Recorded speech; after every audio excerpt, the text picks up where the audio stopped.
Ang People's Initiative para sa Charter Change ay isa sa mga mainit na usapin sa kasalukuyang panahon. May mga nagpapahayag ng agam-agam at pagdududa na ito ay isang taktika ng mga politiko upang mapanatili ang kanilang kapangyarihan sa mga susunod na termino. Ayon sa kanila, tila nag-aalala ang mga ito na maaring mabisto ang kanilang mga katiwalian sa pamahalaan, kaya't nais nilang palitan o baguhin na ang saligang batas upang maprotektahan ang kanilang posisyon. Sa pamamagitan ng pagtutulak ng charter change, maaaring magkaroon ng mga pagbabago sa sistema ng pamahalaan na maaaring makatulong sa kanilang interes at pangangailangan. Sa kabila nito, may mga nagpapahayag din ng suporta sa People's Initiative na naniniwala na ito ay isang hakbang tungo sa mas mahusay na pamamahala at pagbabago sa bansa. Ayon sa kanila, ang Charter Change Bill ay maaaring magdulot ng mga reforma na magpapabuti sa ekonomiya at kaunlaran ng bansa. Gayunpaman, hindi pa rin maitatanggi ang mga agam-agam at pag-aalinlangan ng ilan na patuloy na nag-iwan ng malaking tanong sa kung paano ito makakaapekto sa kinabukasan ng Pilipinas at sa mga karapatan ng mamamayan. Well, isa nga itong katunayan na dapat nating pagkatutukan. Ngunit bago ang lahat, siguraduhin mag-subscribe at i-hit ang notification bell para sa patuloy na pagtutok sa mga sulyap ng bagong balita sa tunay na boses ng masa.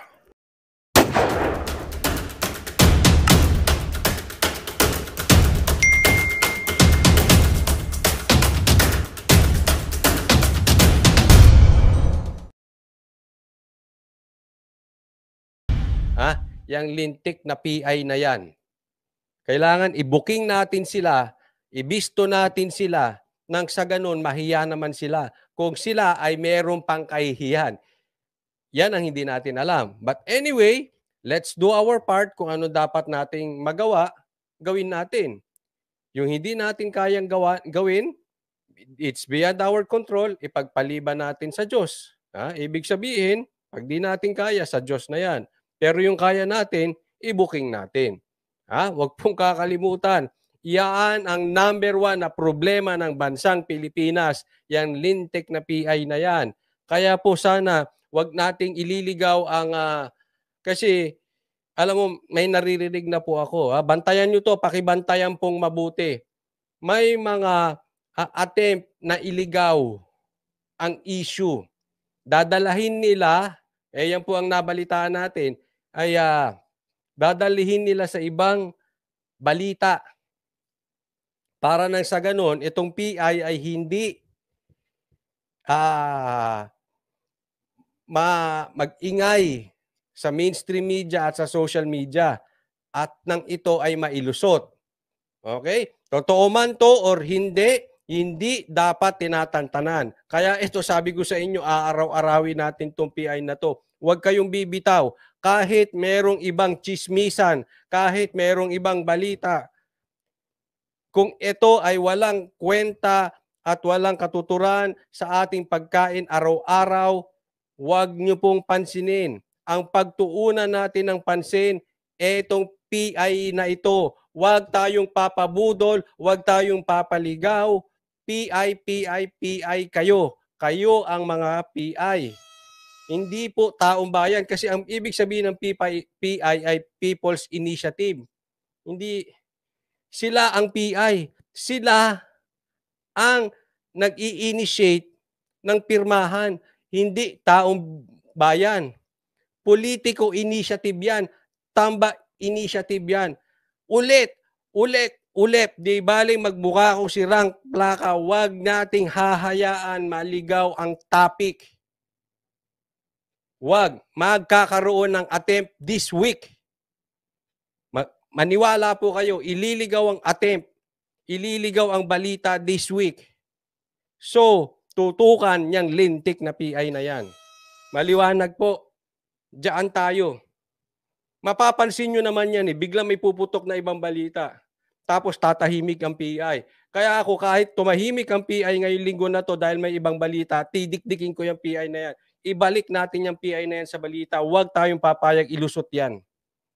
Hindi yan People's Initiative, political initiative yan, tamba initiative yan. at meron tayong ebidensya, ipapakita natin. Hindi tayo nagpapasabog na walang ebidensya, may ebidensya po tayo. So wag po natin kakalimutan yan. Okay, bago tayo magsimula, mamaya po tayo magbatian, ano? Pero doon sa mga hahabol, wag pong kalimutan, mag-like po agad at subscribe po kayo kung hindi ko pa po kayo subscriber, Coach Oli News PH. Okay? Kasi sisimulan na po natin agad-agad ito para diretso po tayo sa balita. Habol na lang po yung iba at bandang huli po tayo magkakaroon ng interaction. Doon po natin babasahin ang inyong mga komentaryo. Okay? But for now, eto na.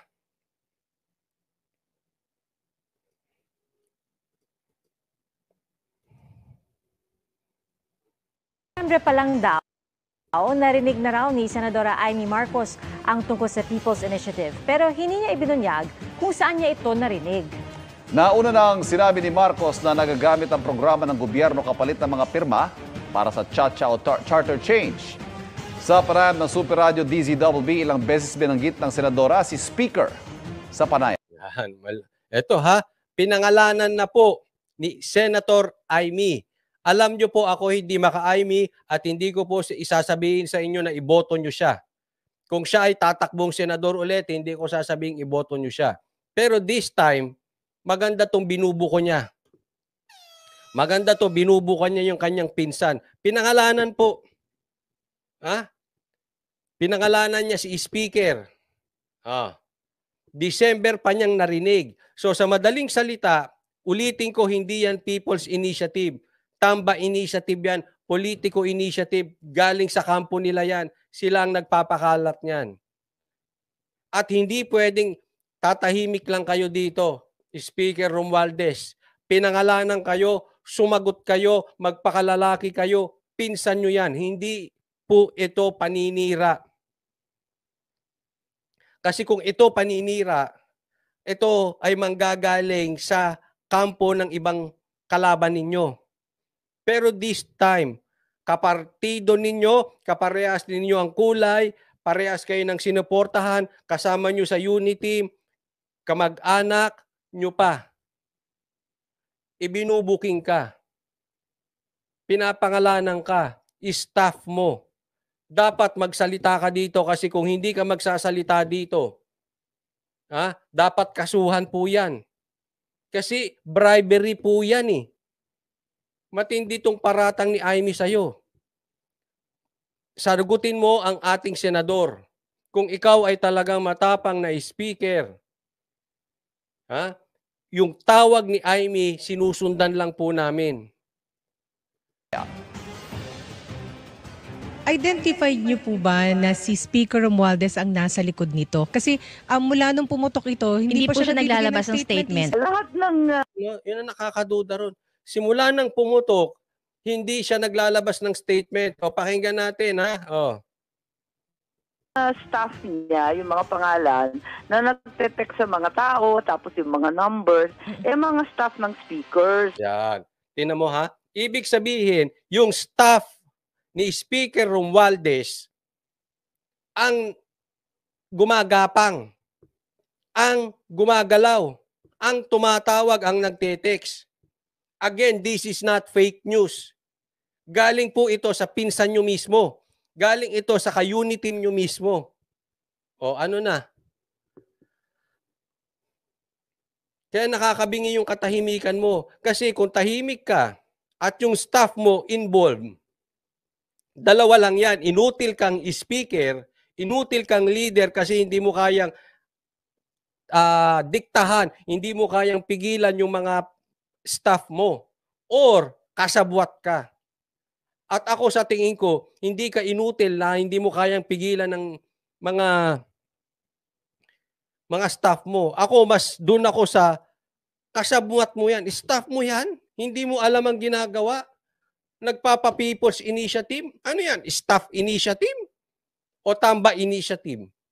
O People's Initiative? Sagutin mo yan. Again, ang dami ng sigaw ng tao, sagutin mo yan. Anong ginaantay mo? Nagtatago ka sa pantry. Para dyan sa pantry, magbi-meeting kayo, tapos aantayin mo ibang congressman na ipagtanggol ka. Hindi, ikaw ang pinangalanan mismo.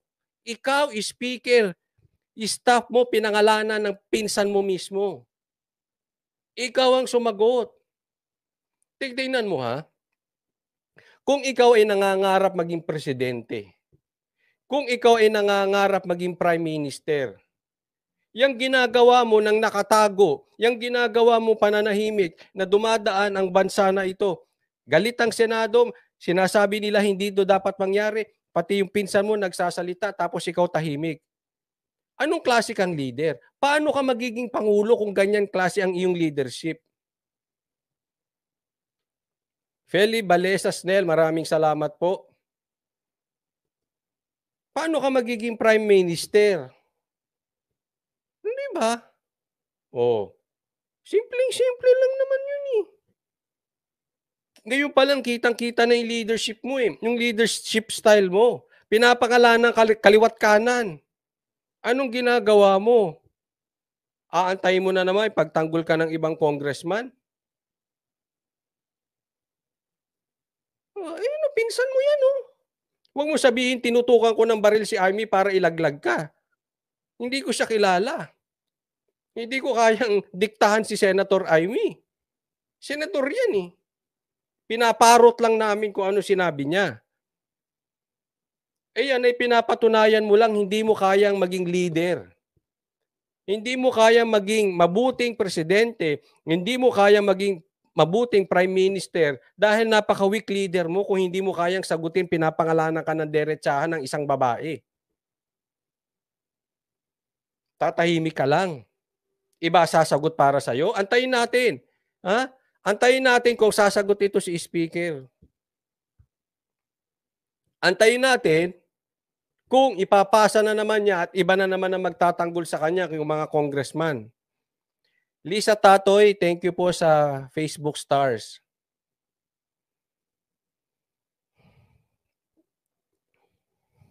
Sabi dito ni Eli, buti nagsalita si Amy against sa cousin niya. Correct. Buti. Well, anong gagawin natin dyan? Kung ganyan-ganyan lang yan. Oh. Papayag ba kayo? Dededmahin lang? Wag.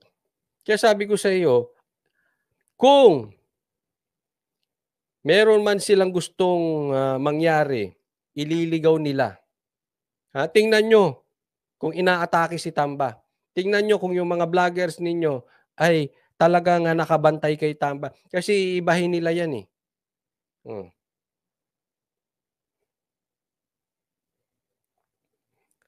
Sabi dito, pwede ba mag-prime minister na di alam ng mga tao tapos gugulatin nyo ang buong Pilipinas? Palaki talaga problema mo, Tambaluslos. Kasi po, ang mag-e-elect po ng prime minister, kasi mag-e-elect tayo ng congressman.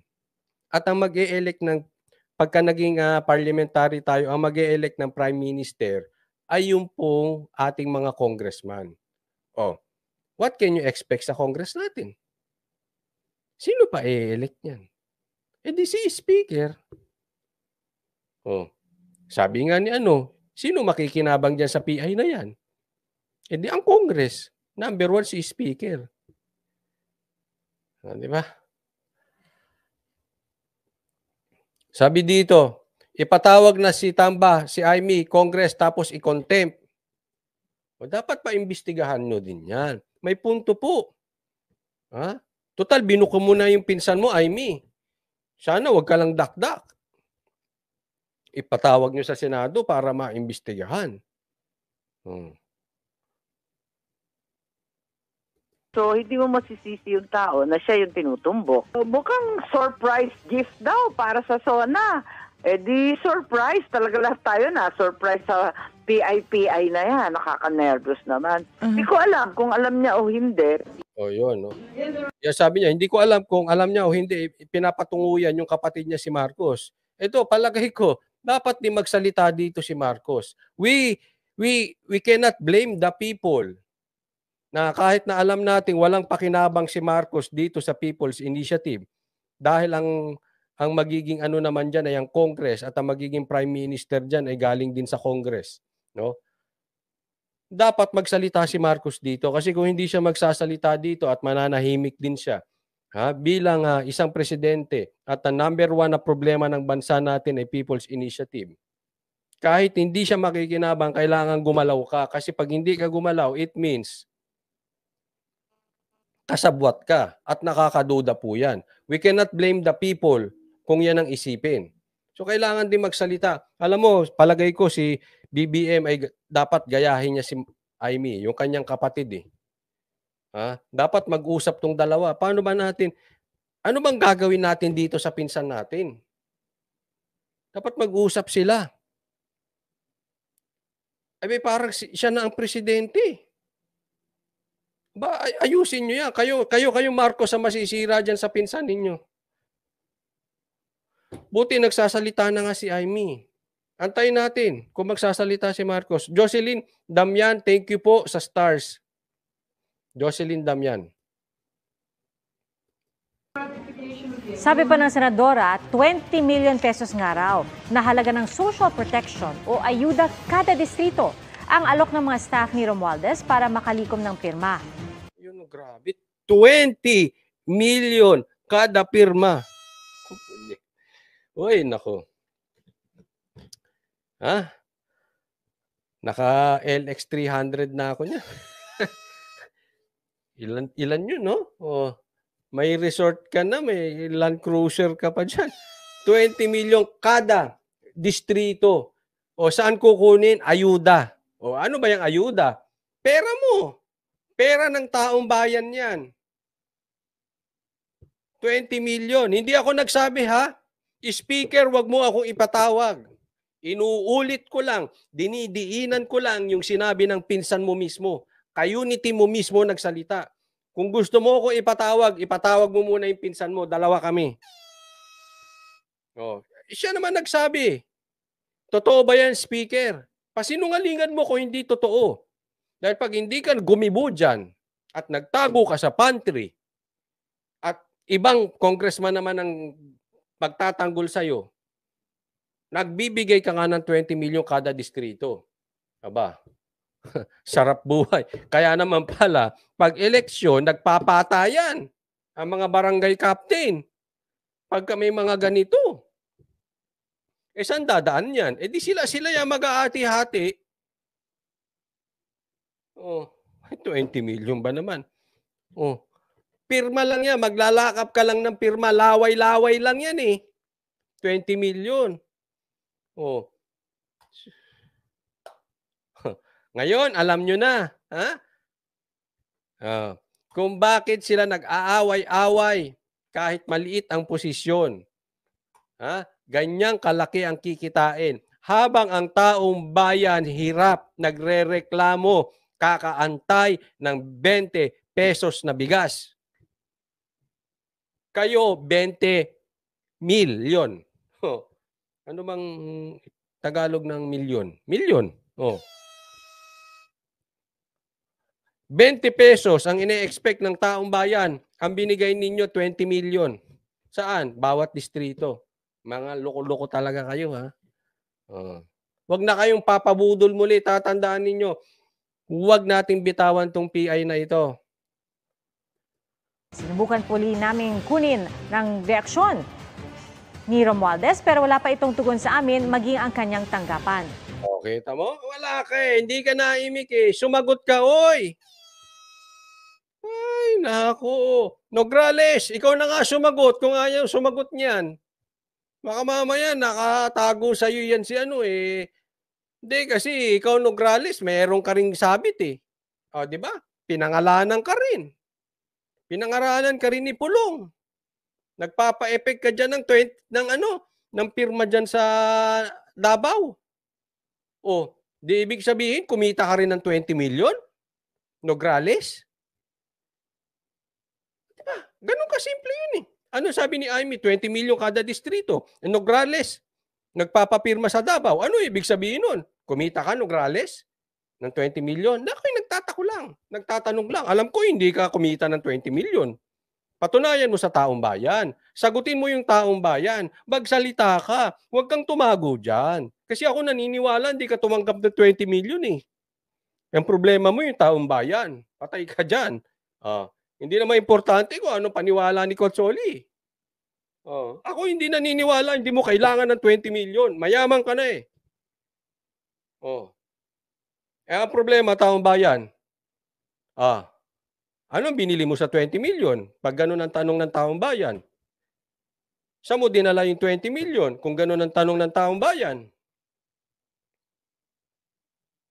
Kaya ba nilalaglag mo ang Davao, pinagbibili mo ang mga Davaoenos? Kung ganyan ang tanong ng bayan, anong masasagot mo dyan? Nograles.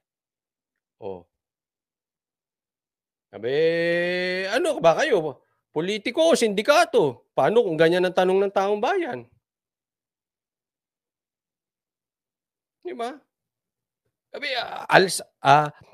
Alsang sindikato kayo, hindi na kayo alsang politiko eh. Paano kung ganyan na sabihin ng taong bayan? Tatahimik ka lang. Kailangan sagutin mo yung paratang sa'yo ni Pulong Duterte at ni Amy Marcos. Dalawang mga apelyido matitikas yan. Binabantaan ka, binasabihan ka ng kaswapangan mo.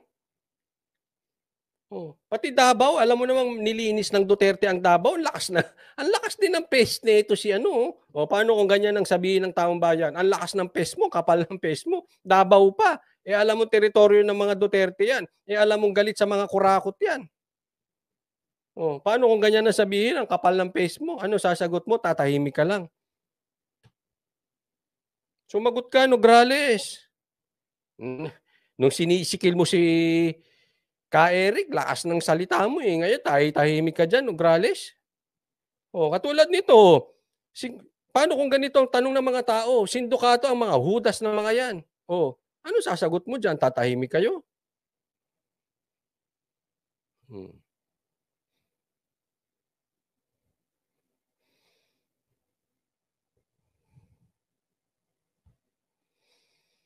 Ito sabi, yung 20 pesos na bigas, naging 20. Yung sinasabi natin kanina eh.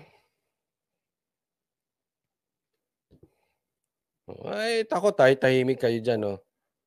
Maraming salamat, Rasi Terasha and Elmer Tormis Clarabal sa Stars. Thank you po.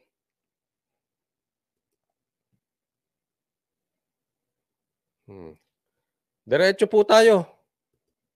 Naghain na ng resolusyon si Senadora Marcos para imbestigahan ang umano'y signature buying para sa Chacha.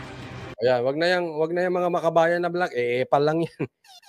Makabayan black, epal eh. Kayo nga nagsabuatan dyan para bigbigan. Birahin nyo si Sara eh. Tapos ngayon, question kayo sa PI. Ano kayo, nagpapalaki ng epal? Ewan ko sa inyo. Kung may tiwala kayo dun sa makabayan black, kayo na lang, ako wala. Wala kayong magagawa. Opinyon ko yun eh. Hindi, wala akong tiwala doon sa yun. Kunwari pa. Kayo bumira kay Sara. Tigil-tigilan nyo nga kami. Hindi, yung mga makabayan black kasi ang next nito makabayan black magagalit eh. Magagalit dyan sa PI na yan. Huwag nyo nga, tigil-tigilan nyo nga. Kayong sumabwat dyan kay Tamba. Dinimanda nyo pa ang Duterte. Sinikil nyo si Sara Duterte. Baliw kayo. Tapos ngayon magagaganyan. Walang maniniwala sa inyo. Kayo mga...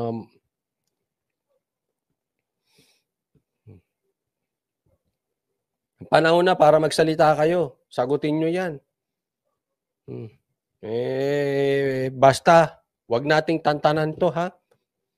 Sa social media, saan kayo mamunta, nawala na nga tayo sa audit eh. Kita nyo kung paano natin sila niligaw.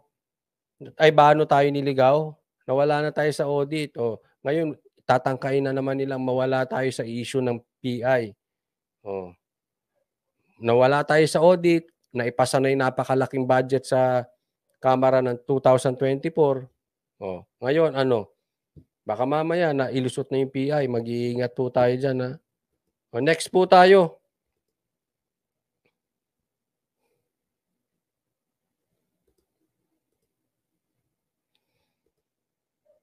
Sa Spokes Hour, bakit ba ho na-dismiss ang kaso ni Castro Franz Castro laban kay FPRRD. Ito ang pag-usapan natin. Bakit ba na-dismiss yung kaso ni Franz Castro isinampa laban kay PRRD?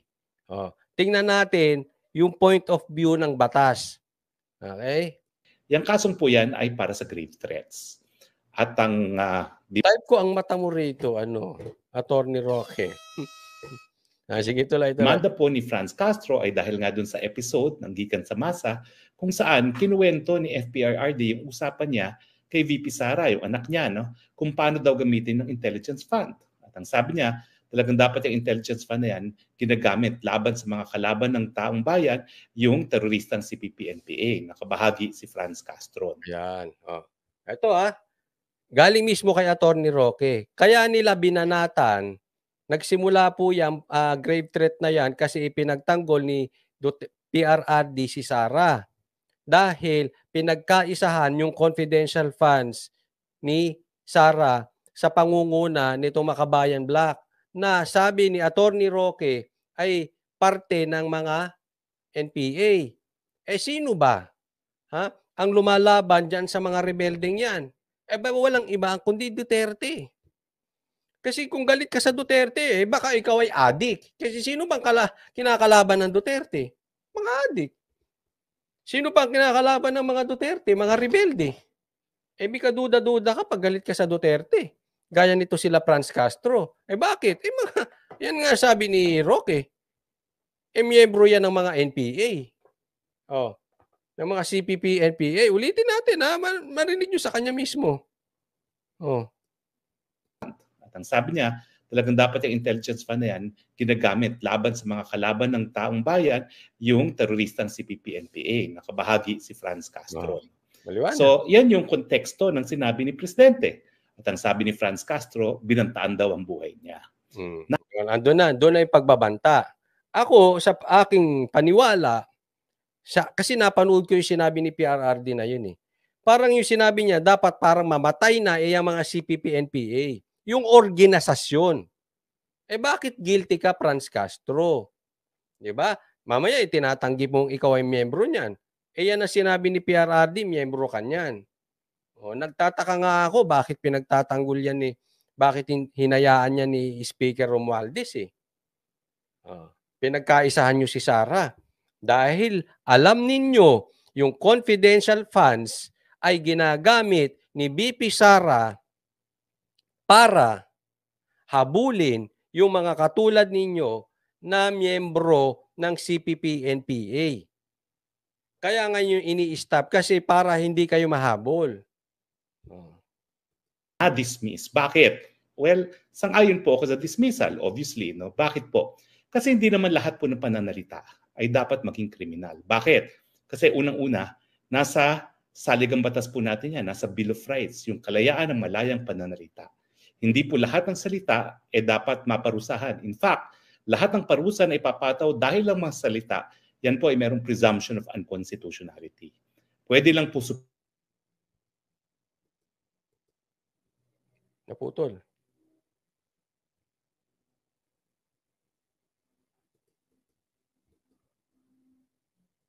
Kay Franz Castro.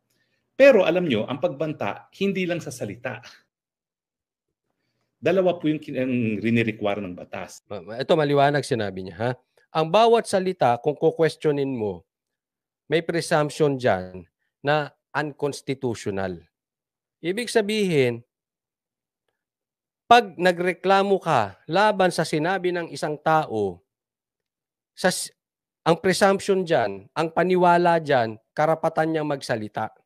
Karapatan niyan, freedom of speech. Unless mapatunayan mo.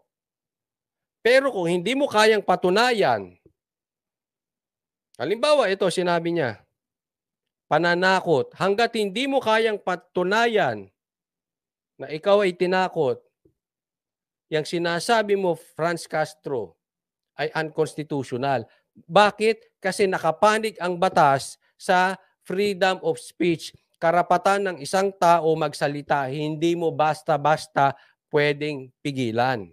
Yan po yun. Yung actus reus, yung mga bikas na mga salitang binikas, at saka yung mens rea, yung mental intent. Ayan, dalawa yan ha. Okay, ganito po yan. Pagka may grave threat na sinabi, dalawa po ang titingnan natin. Una, yung binanggit na salita. Pangalawa, yung nasa utak. Yung mental. Ano ba yung motibo? Okay. Ulitin po ha. Ay. Mental intent talaga. It's yung kalayaan ng... Pero alam nyo, ang pagbanta, hindi lang sa salita. Dalawa po yung rinirequire ng batas. Yung actus reus, yung mga bikas na mga salitang binikas, at saka yung mens rea, yung mental intent. Ano yung mental intent? Ang mental intent talaga ay dapat intensyon na nagsasalita na takutin ang isang tao na magkakaroon siya ng banta sa buhay niya kapag dahil nga dun sa sinasabi ng nagsasalita. Yan, maliwanag. Pag mayroong grave threat, dalawa po